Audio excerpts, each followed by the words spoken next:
always have to be careful of what I talk about in Dharma talks. The last couple of weeks was all about letting go. And in the last month or so, my wife's mother died, and my father died last week. I actually missed my mother-in-law's memorial service to be with my father. And a very poignant time, and I thank you for your kind thoughts. My father was a real jokester. He loved telling stories, and it's hard to imagine talking about death and letting go without at least one joke. So this was one of his favorites. An Illinois man left the snow-filled streets of Chicago for a vacation in Florida. His wife was on a business trip and was planning to meet him there the next day. When he reached his hotel, he decided to send his wife a quick email. Unfortunately, when typing her address, he missed one letter, and his note was directed instead to an elderly preacher's wife whose husband had passed away only the day before. When the grieving widow checked her email, she took one look at the monitor, let out a piercing scream, and fell to the floor in a dead faint. At the sound, her family rushed into the room and saw this note on the screen. Dearest wife, just got checked in. Everything prepared for your arrival tomorrow. P.S. Sure is hot down here.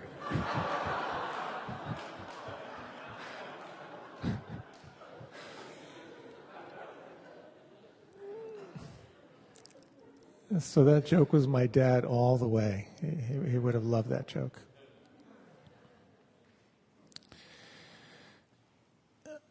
My father had Alzheimer's, and it got to the point where he lost his swallow reflex. So we made the decision not to do the feeding tube and to attend to him over what was 6 days through his transition. And it was an amazing time while he was quite confused with his dementia. There were some moments of amazing clarity. And there's an interesting theory that, and again, just a theory, that when the body realizes it's going to die, that the brain secretes DMA, which is basically a psychotropic drug, that sort of shifts your relationship to time, helps to kind of prepare you of moving from the form into the formless. And we had that experience with Tara's mother when suddenly she was just kind of on a trip, and it was actually quite entertaining. At one point she was just lying there talking, and she said, you know, that closet over there has had a lot of interesting things, but the government just doesn't give a damn. Okay. But my father, when we moved him into hospice, suddenly he had all this energy, and he talked for 3 hours. And he was trying very hard to communicate. And his 4 kids were around him, and much of it didn't make sense, but about the last 45 minutes, there were some phrases that were really quite powerful. You know, he would look at each of us and just say, "This is it," you know, a few times. And then he'd look at us and he'd say, "Wow." He did that about 10 times, which was kind of funny because he was an English professor, and that was the best he could do. But after that, then he began his transition, and it became my practice to support him in letting go. And one of the things that was so powerful, there's the story I mentioned here before of a king in the Buddhist time, King Ashoka. And he was so impressed by the Buddhist teachings that he had been a great warrior, and he created the longest lasting period where the entire culture was practicing, you know, the Buddhist teachings, you know, based on generosity. So he took on this practice of generosity, and his scribe would take note of what he of all the good things that he did. And on his deathbed, his scribe read back those things to him. So one of the cool things I did with my father was I told him the story of his life and all the great things that he had done. And that was quite powerful. He was a Keats scholar, so I read some Keats to him, which depressed me so much I wanted to die. So I quickly moved on to the Tibetans, who were much better at the letting go practices, and it was quite profound. Because he was working so hard, there's this wonderful phrase that comes from the Tibetan tradition. There's a wonderful line that says, "Great happiness cannot be found through effort, but only through deep relaxation and letting go." And it was very powerful because I really sensed that he really resonated with that, and it kind of created a shift for him. And you might have sensed that in the meditation. With the last 5 minutes, the first 25 minutes, the instructions had a willful quality. Bring your attention back, notice where it goes. Be aware of flow, be aware of change, but come back. And the last 5 minutes was that inquiry into, what if you stop trying? What if you let effort fall away? What would happen in those moments of surrender? It's a very powerful form of practice, the practice of non-manipulation, and the inquiry into what it means to simply allow and be awake to what's happening all by itself. So I wanted to talk a little bit about letting go, and particularly through the practice of forgiveness. So there are 4 main things I'd like to touch on. One is kind of the cycle of creation, maintaining, and letting go. To talk a little bit about how when you can forgive what's unforgiven in your life, that you break a very, very powerful cycle. I'll talk a little bit about the challenges that show up when you consciously take on forgiveness as a practice.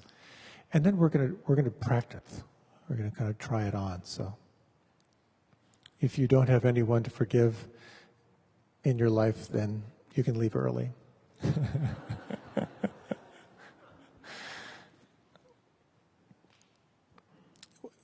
I was sharing earlier this evening how the interesting thing, and I've been fortunate to be with a number of people through the process of dying, is really understanding and getting how the body and the life force is programmed to live. In my father's case, you could see this intelligence of the body. Okay, we're going to let go of the hands and feet. We're going to let go of the arms and legs. We're putting all of our attention on the lungs and the heart, and finally the light went out at the end. But the letting go part, so challenging, because at the core, we are programmed. We are programmed to hang on. As long as we're identified, connected to this portable flesh unit we have, that's part of the process. In yoga philosophy, there's a lot of language around the 3 forces, the 3 forces that create the cycle of life and death. They're referred to as Brahma, Vishnu, and Shiva. And Brahma is the creation energy. And you can see that now. We're kind of, we're in the beginning of summer. This is like Brahma season. And there's so much water that there's enough water for everything, and it's just game on. All the greenery and all the little animals out there. It's quite amazing. And from that growth phase, then we move into sort of the maintenance phase, where we're sort of in a mature phase where we're sort of sustaining what's here. And it's always interesting for me, as I spend a lot of time in the woods, to sort of see how the green in the trees, right now the fresh chlorophyll, and then the green sort of gets a little more stable. And then, like around mid-August, you can begin to see the Shiva cycle. You can begin to see the cycle of destruction and death. So anytime, even in meditation, we have a thought that arises, a creative thought. It's sustained for a period of time, and then it falls away. In our lives, we have new relationships, new jobs, new events that get us excited. They have their fruition and they fall away. It's only when you can cultivate that sense of the witness or the observer, where you can begin to see that there is something outside your experience that is aware of these cycles of growth, of development, and decay. And inevitably, we're drawn to hanging on to what we like. And that process of letting go, it's usually the last thing that we want to do. The classic story of how they trap monkeys in India, or you take a coconut shell and you drill a hole in it just big enough so the monkey can slide its fist through, and then you put some beans in the coconut, and you tie the coconut to a tree, and the monkey reaches in there and has the bean, but it can't let it go. So the hand, and you can walk right up to them and just sort of take the monkey because it just can't let go. That kind of describes our life, I think.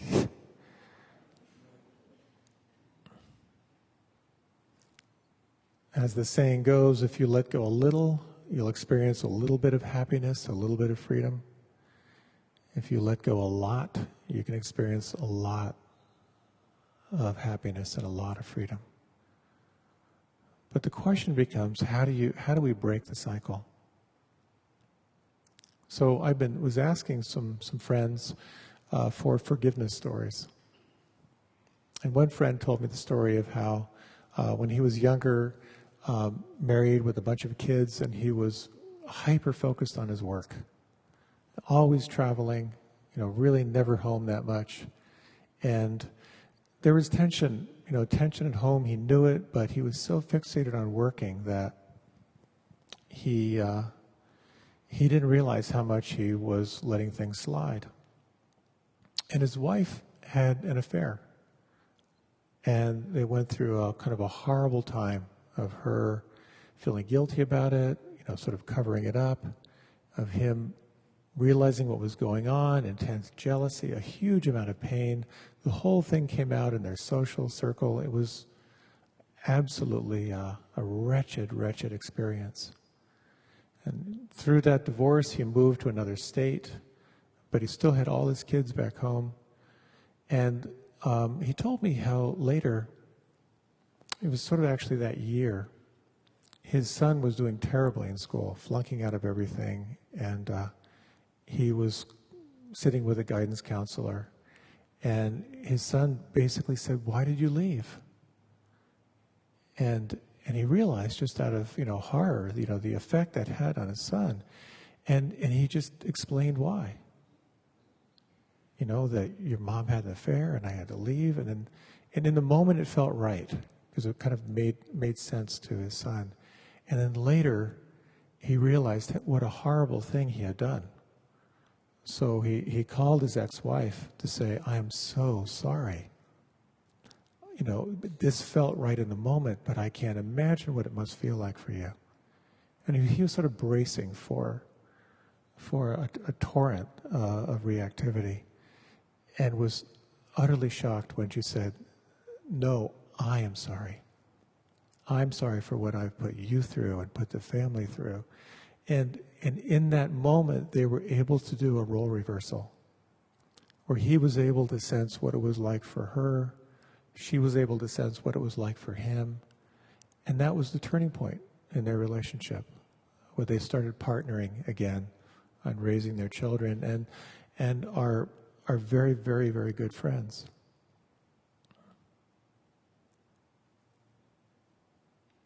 What I love about that story is how it not only transformed their experience of life, but how it transformed their relationship with each other, and beyond that, how it transformed their relationship with their children. They were able to move from a place of separation and judgment and ill will to really modeling for their children what it meant to forgive. They were able to reformulate their relationship in a way that was an amazing thing to behold.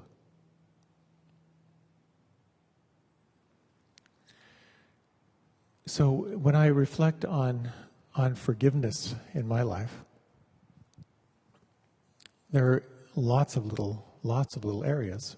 Anywhere you have a complaint in your life, there's an opportunity to practice forgiveness, either for yourself or forgiveness for others. Dale Carnegie talked about how everyone is listening to the same radio station, WIFM, or What's in It for Me. So most of us are just walking around, what's in it for me, in a very tightly bound sort of self-narrating story of who we are and where we're going, and that story that we can be telling ourselves can be filled with self-aggrandizement as well as filled with self-limiting thoughts and self-limiting beliefs. But when we look at forgiveness, it takes us directly into an inquiry of letting go. Letting go of our story, letting go of emotions, letting go of a sense of who we are. It requires a shift in identity. Someone once said, forgiveness is about letting go of a better past. So there are amazing stories of forgiveness out there. And because they're on the internet, I know they're all true. I read about them. And we sense that it's good, that forgiveness is good. But it's very, very challenging. And I would like to talk a little bit about some of the blocks that show up when you actively turn your attention toward forgiveness. I think of the practice of meditation as a transformational practice.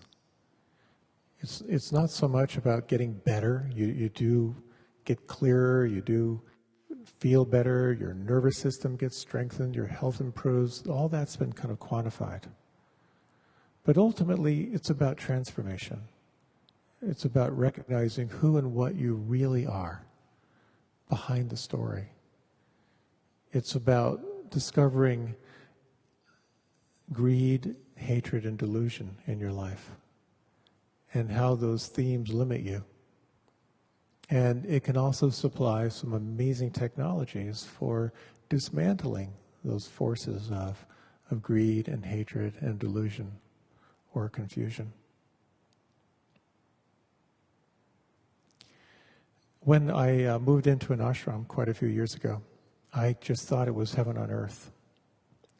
Everyone working together, we worked 6.5 days a week, and no one was paid anything, so there's no hierarchy of payment or anything like that.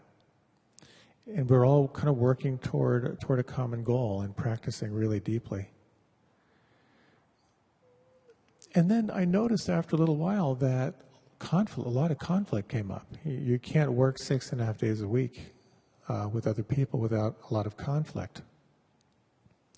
And that's where I learned an interesting phrase, because we weren't so good on working with conflict because it wasn't spiritual. It wasn't spiritual to be angry or to be competitive or to compare yourself to others. So the phrase that I realized that we're all practicing is premature transcendence. And this is one of kind of the shadow sides of forgiveness. And do you ever find yourself telling yourself something doesn't matter when it really does matter? And I kind of found myself in wanting to kind of fit in, of feeling, really angry, but no, it's fine. It's fine. Kind of that little fake smile. Eventually, as a community, we sort of woke up to that and realized there was a whole kind of shadow underneath our whole culture, which is so focused on service and love and surrender and all of that. And we kind of took some active steps to learn some communication techniques and things like that, which were immensely helpful on how to sort of dismantle the sense of separation or judgment that would show up. But it was the interesting thing was we learned as one technique that before you sort of give someone some loving but truthful feedback, you would always start with an appreciation of that person. That's kind of the formula that we used, and you could smell it pretty far. And whenever someone would come up to me and say, I really appreciate what a good listener you are, you knew the sledgehammer was about to come out.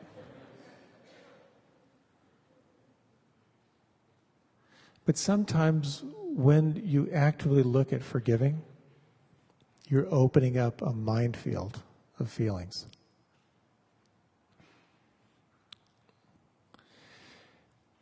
And the sense of premature transcendence is like, it doesn't matter, it's fine. When indeed, there's some very, very challenging emotions or even facts to really come into contact with. So, premature surrender, just kind of letting it go, it's not important. And this, of course, has the whole quality of non-confrontation. What do you do with a bully? This leads to the near enemy of equanimity, which is indifference. You just sort of numb yourself. I read the story of a young man in high school brought a gun onto a school bus, and he was showing it around, and he pulled the trigger down toward the floor, and nothing happened. So then he lifted the gun up and he pulled the trigger again, and he shot and killed one of his classmates. What was so powerful about the story is how in the courtroom, the young girl's mother was pressing for maximum charges. But in the courtroom, when she saw his remorse, she forgave him right there in the courtroom and argued for a lesser sentence. But it wasn't about surrender. Part of the conditions or the requirements of his reduced sentence was that he would spend 2 years traveling with this girl's mother, going around to schools and talking about gun violence. I think we have this phrase in mind of forgive and forget. To me, that's completely off the mark. The phrase is forgive and remember. You can forgive someone for their ignorance, but you can absolutely make a stance that is not allowable, that will not stand in the future.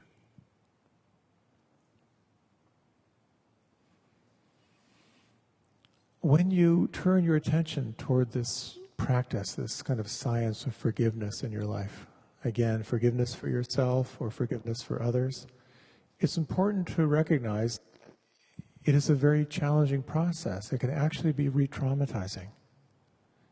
When you begin to sort of relive and resurface kind of the raw feelings that are part of this. It's important you have some support when you engage into a transformational practice like this. It's easy to become lost in your own guilt or lost in self-criticism.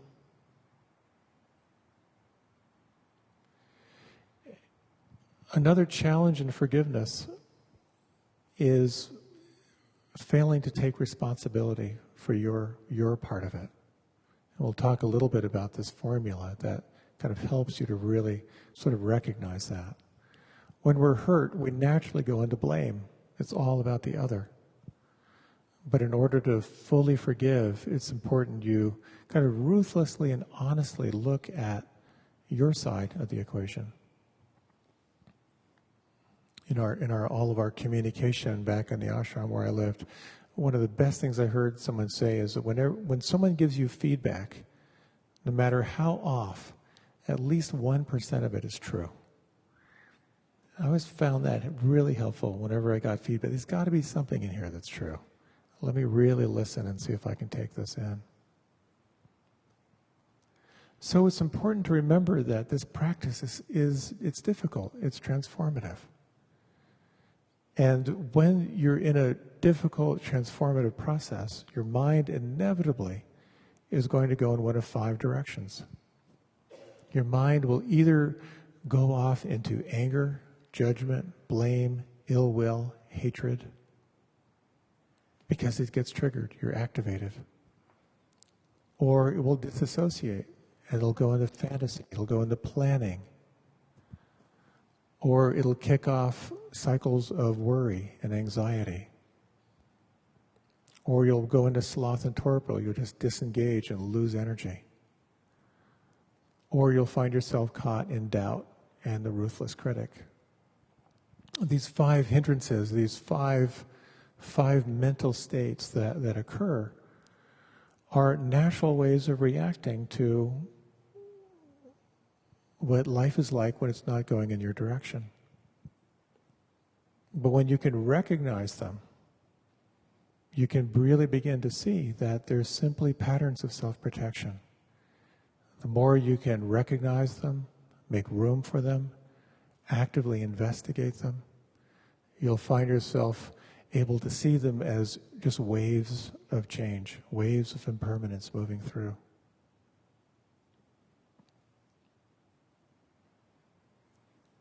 So in the forgiveness practices, there are a number of approaches. Sort of the classical phrases, and then there's kind of an updated approach, which the language is a little more resonant for me. But I'll share with you first the classical phrases that you reflect on, and then we'll kind of try this on together. In the classical practice, as the Buddha taught, when you bring into mind someone you've had conflict with, someone who has betrayed you or hurt you in some way, the first thing you reflect on, the phrase goes like this: please forgive me. Totally counterintuitive. Wait a minute, you hurt me. But what you're asking for is, please forgive me. The phrase continues, please forgive me for any way I may have harmed you, consciously or unconsciously, through my thoughts, my speech, or my actions. Now, when I engage into that phrase in exploring conflict with another, there's always a little surprise in there for me. Please forgive me for any way I may have harmed you, consciously or unconsciously.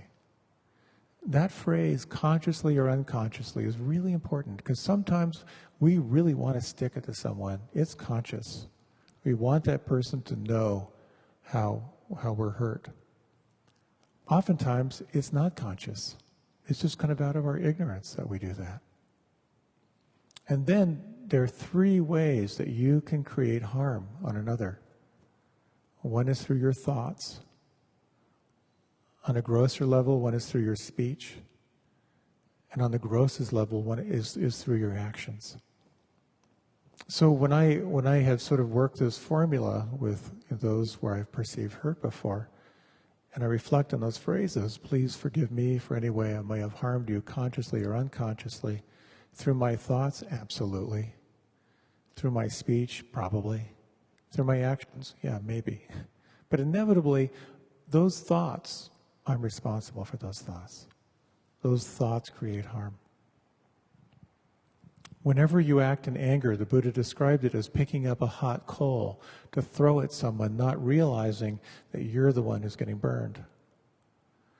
So when you find yourself caught in cycles of hurt, and you find yourself generating, thoughts or negative speech, the one who's being the most impacted by that is you. Your nervous system is resonating with that. So taking responsibility for that, enormously powerful. Then you turn your attention to the other. I forgive you. I forgive you for any harm you may have caused me, consciously or unconsciously, through your thoughts, through your speech, or through your actions. Now, the interesting thing about forgiveness is it's generally a very slow process. It's not overnight. But where you incline the mind, the energy will move in that direction. The more you can train your mind to the intention to forgive, it will move in that direction. But along the way, it may dredge up every hurt you've ever experienced. It may take you into kind of the raw, visceral memories of that betrayal. But if you can stay with the practice, it can be quite powerful. I've shared here before, and I'll be brief because our time is flying, but I did a month-long retreat at Spirit Rock, and we did an hour of these practices every day. First for self, then reflecting on our benefactors, reflecting on a neutral person, and then turning your attention toward what's literally referred to as the enemy, the one you've perceived as the enemy. And for an hour every day, you would reflect, please forgive me, I forgive you. And I had my interview with Jack Kornfield. You have a 15-minute interview twice a week. And I said to him, and I was kind of excited. I said, here's where I am in the forgiveness practice. I know I can completely forgive this person as long as I have a guarantee that he'll burn in hell for eternity. That was progress. And actually what happened was just like days after, I had a very powerful recognition of his experience. Again, the capacity to role reverse. I was able to drop my story enough to really imagine what it was like for him and to really get how his actions were coming from fear. And it was dramatic, quite dramatic.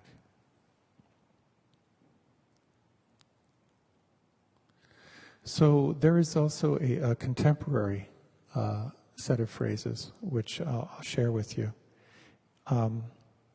But I think what we should do, just given the time that we have, is I'd like to lead a little reflection on forgiveness. So if you have someone in mind, that would be helpful. You can either choose someone who is. I generally suggest you not choose your lifelong arch nemesis for this exercise. We'd scale it back a little bit just to kind of see how the technology works. But whoever feels most appropriate for you will be good. So if you like, you can close your eyes. And you might like to bring your attention into your breath.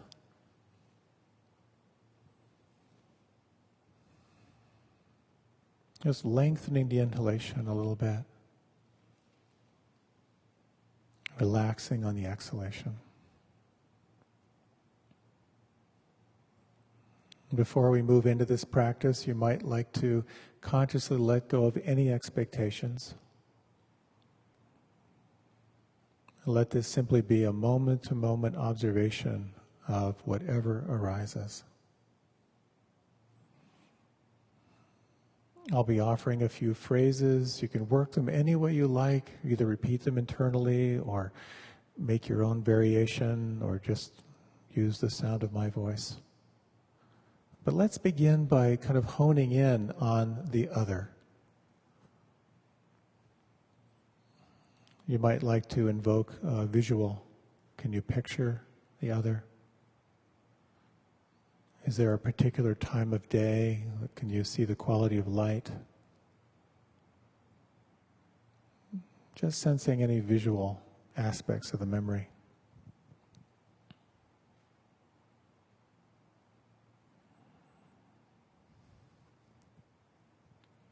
You might recall any auditory information, any particular words or tone of voice or any particular sounds you associate in your relationship.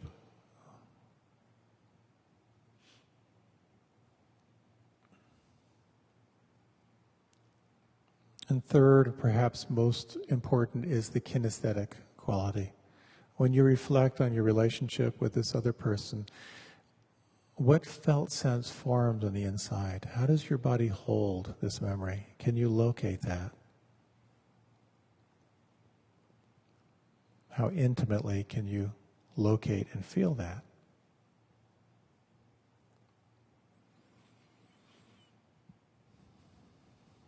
And in your own way, reflecting on the following phrases.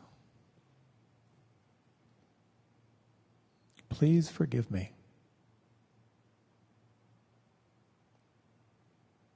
Please forgive me for any harm I may have caused you, consciously or unconsciously.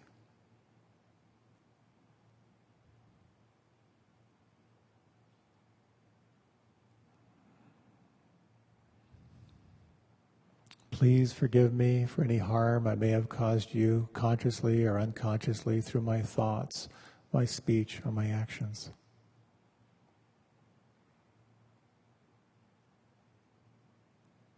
And you might just sense, if just for a moment, if you were forgiven, what would that feel like inside? If you were forgiven, what would that feel like?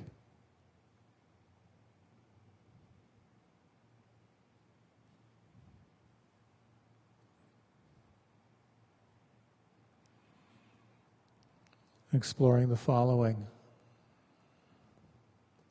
I forgive you.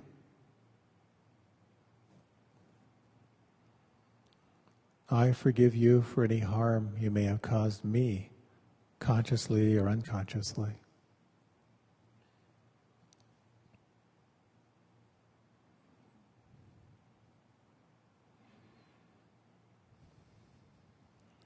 I forgive you for any harm you may have caused me, consciously or unconsciously, through your thoughts, your speech, your actions.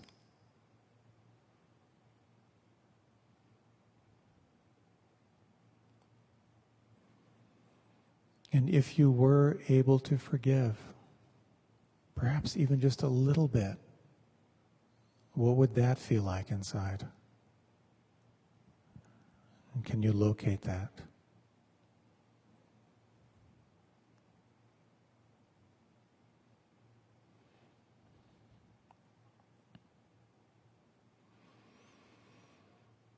And we'll explore now this contemporary reflection on forgiveness. This first 5 lines are about extending forgiveness to yourself.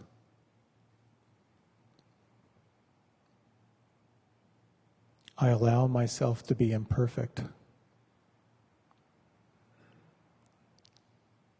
I allow myself to make mistakes. I allow myself to be a learner, still learning life's lessons.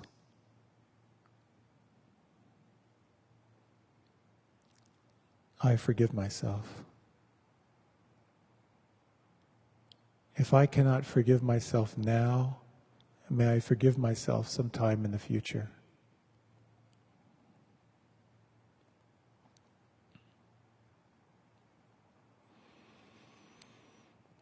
Asking forgiveness from others for the harm that you've done. Please allow me to be imperfect. Please allow me to make mistakes. Please allow me to be a learner, still learning life's lessons. Please forgive me. If you cannot forgive me now, please try to forgive me sometime in the future.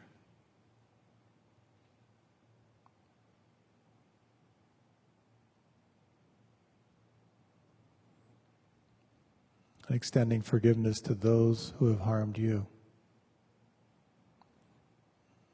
As I allow myself to be imperfect, so I allow you to be imperfect. I allow you also to make mistakes.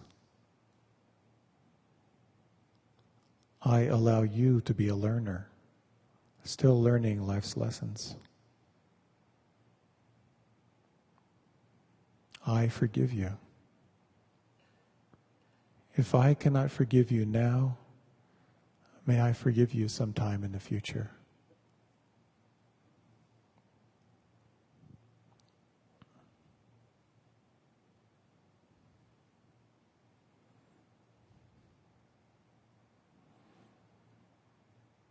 In these final minutes, you might again feel the breath. And feel the forehead smooth.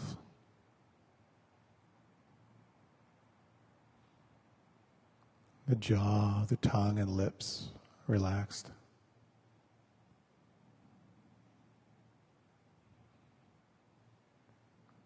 A softening belly.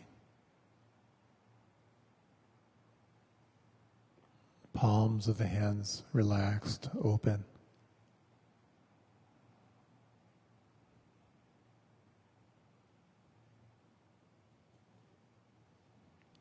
In the absence of hatred,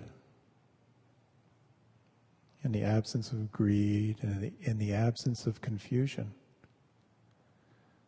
there arise what are called in Buddhist psychology the Brahmaviharas, 4 qualities of the infinite heart. Your capacity for kindness for yourself and for others. Your capacity for compassion, for joy, and for equanimity or steadiness. And you might, as a little experiment in these final moments, just sense those qualities within, either how they may exist now or your willingness to embody and cultivate kindness, compassion, joy, and equanimity. Offer that freely to yourself.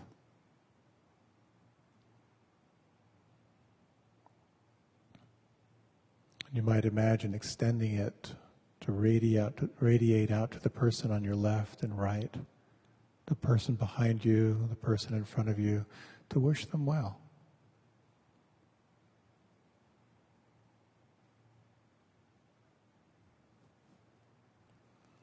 And just for a few moments, imagine that expanding out in all directions to all beings without discrimination. And back to this breath.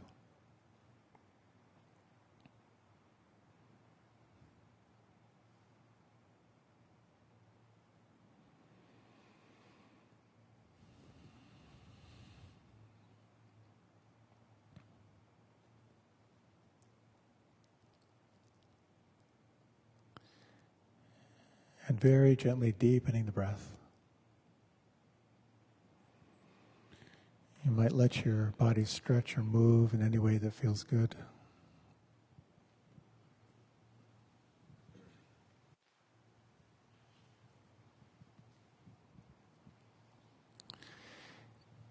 And when you're ready, you can let your eyes open.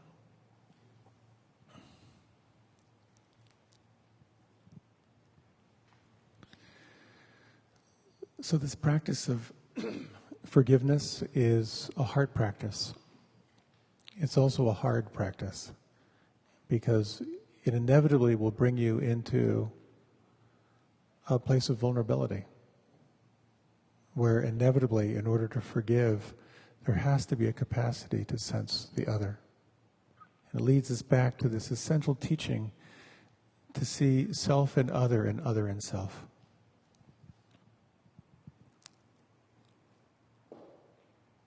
On the other side of forgiveness lies this infinite heart, which is what makes it so cool.